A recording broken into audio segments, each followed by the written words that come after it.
So after I posted the video talking about the 5 characters in Naruto that I liked the least, a whole lot of people responded by asking why Sakura wasn't present on the list, or just simply by voicing their hatred for Sakura in the comments below. Many people also just asked me for my genuine opinion about the character, and I figured that because of how frequently she's been being mentioned in my comments, I might as well make a video about her. Now let me preface this discussion by saying that I don't hate Sakura, and this video is not meant to either attack or defend her character. In all honesty, I'm pretty indifferent towards Sakura, but I can definitely see why so many people hate her. I'm going to be doing my best to look at her objectively and to analyze the aspects of her character that I think people aren't really all that fond of. In other words, I'm going to be doing my best to explain why most people don't like Sakura that much, even if I don't have too many problems with her. I think the best place to start would be the part of her character that is most frequently mentioned by the members of the fan base, and that is the fact that she is pretty worthless as a ninja, at least when compared to Naruto, Sasuke, and Kakashi. Granted, Sakura is by no means the most useless character in the show. Not even close. Heck, she's not even the weakest among the 9 rookies. Kiba, Ino, Tenten, and arguably Hinata as well are all less valuable on the battlefield than Sakura is, and you might even be able to make the same argument about Kankuro, Shino, and maybe if you stretch it a little bit, Temari and Shikamaru. But the main reason people consider her such a useless member of the cast is the fact that she, unlike all of the people I just mentioned, is a main character. As a result, people tend to compare her to Naruto, Sasuke, and Kakashi more frequently than they do to any of the support characters. On top of that, Sakura is placed in many important situations where she practically does nothing to contribute, which is made even more apparent by the fact that she's constantly talking about how much more powerful she's gotten, how she doesn't want to remain a liability, and how she wants to be able to walk in front of Naruto and Sasuke, despite the fact that she is never at any point in the series even close to being half of the shinobi that either one of them is. Even if you don't compare her to Naruto, Sasuke, or Kakashi, the amount that she manages to accomplish in the screen time that she has is pretty negligible when compared in equal proportion to the amount that some of the support characters have managed to accomplish in the comparatively tiny amounts of screen time that they have had. This is, of course, at its worst in part 1, where Sakura accomplishes absolutely nothing, while all of her classmates shine and outperform her to a ridiculous, almost sad degree. Naruto and Sasuke at least contribute a little bit in the Land of Waves, while Sakura just sort of stands there and does nothing. Naruto and Sasuke do almost all of the work that gets the group through the Forest of Death, and though Sakura tries to stand up and protect the two of them while they're unconscious, Dosu and Orochimaru's other genin make her look pathetic just moments before Sasuke wakes up and wipes the floor with them with no difficulty whatsoever. This is, of course, not even mentioning that she's saved by 4 other support characters in the meantime, all of whom show indisputably greater skill as a ninja than Sakura. Then her battle with Ino in the Chunin exams is, it's without a doubt the least fun to watch. Naruto and Sasuke both managed to make it to the Chunin exam final rounds, and Sakura can't even manage to beat the weakest person in the room, that being, of course, her opponent Ino. The battle between the two ends in a draw, which is hilarious because if either Sakura or Ino had been matched up against any other person in the room, be it Hinata, be it Rock Lee, be it Gaara, Neji, Dosu, even Choji, they would have been massacred. Then very shortly after this, Sasuke learns the Chidori and manages to copy Rock Lee's natural taijutsu speed, while Naruto learns the summoning jutsu along with how to tap into the chakra of the nine-tailed fox, both of which he later uses to defeat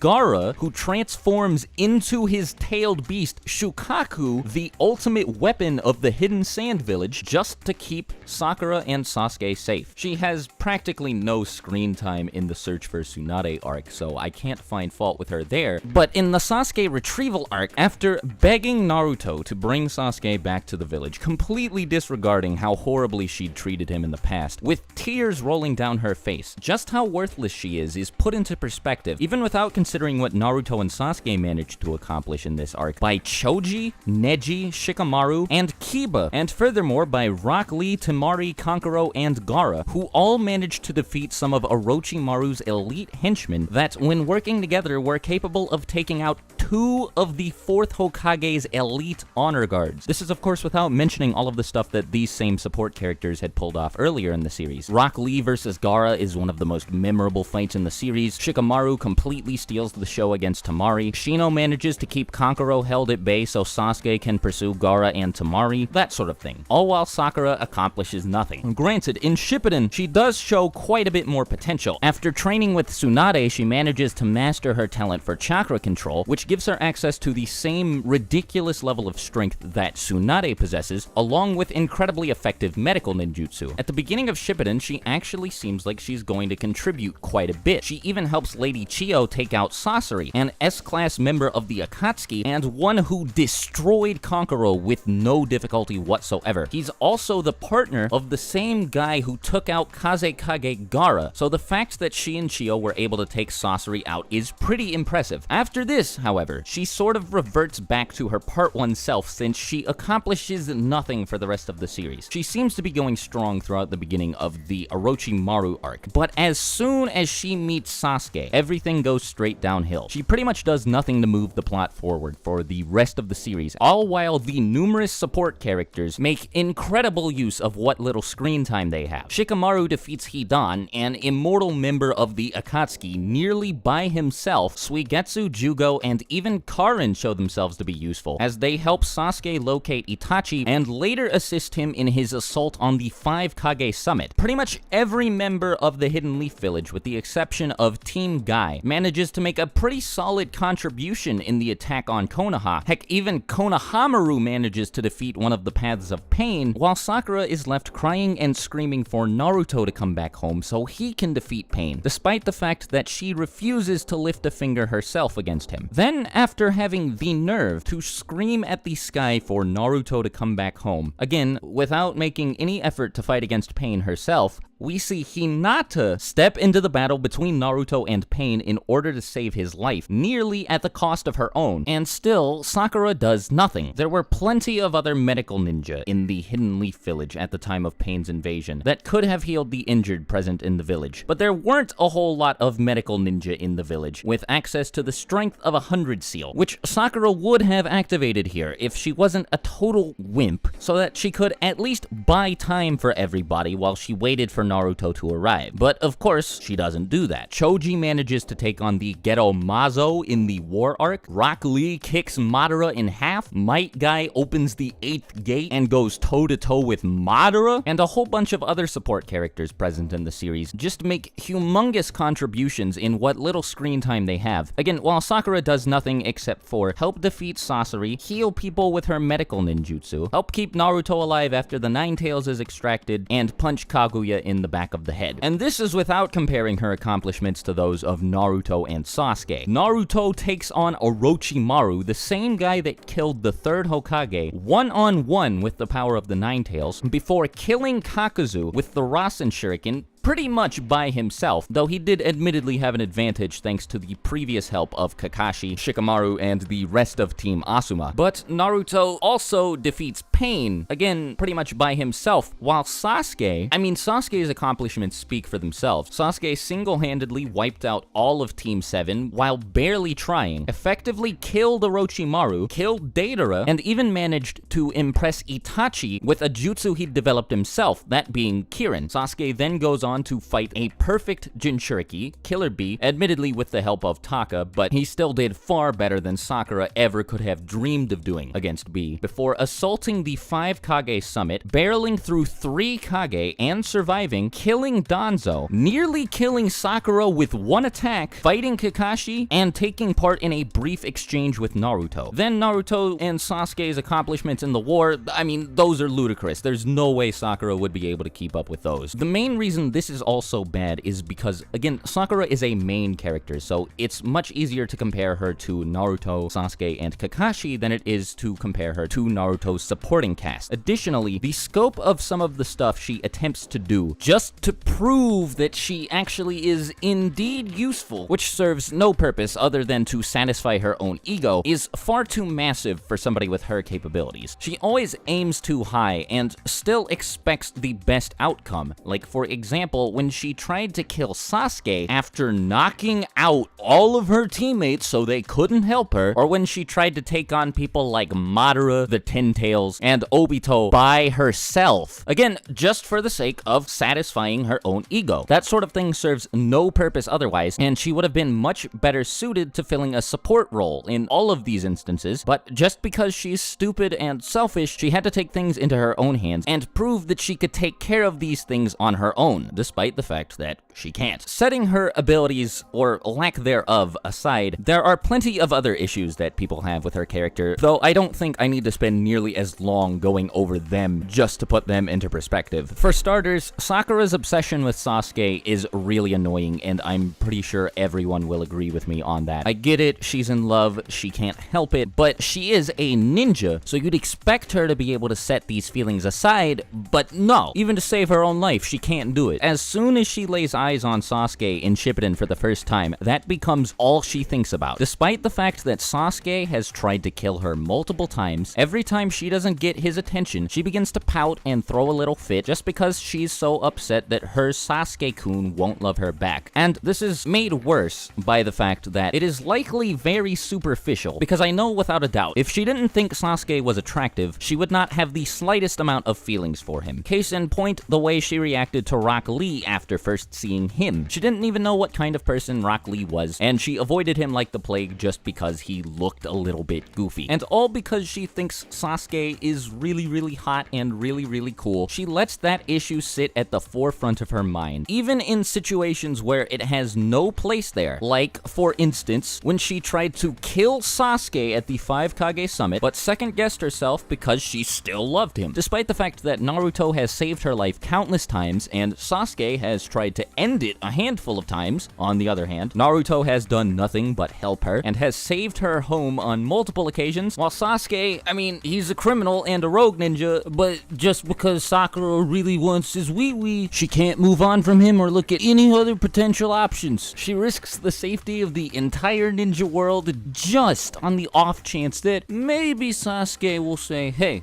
alright Sakura, I love you too. Then, in the final battle against Madara and Kaguya, when Sakura noticed that Sasuke couldn't care less about her because, you know, the world was about to end, she got all upset and again started to pout. And finally, when Sasuke explained his plan to start a worldwide revolution, instead of going up to him and smacking him in the face like a likable character would have, she just burst into tears and begged him to love her, and somehow she still ended up with him. I don't...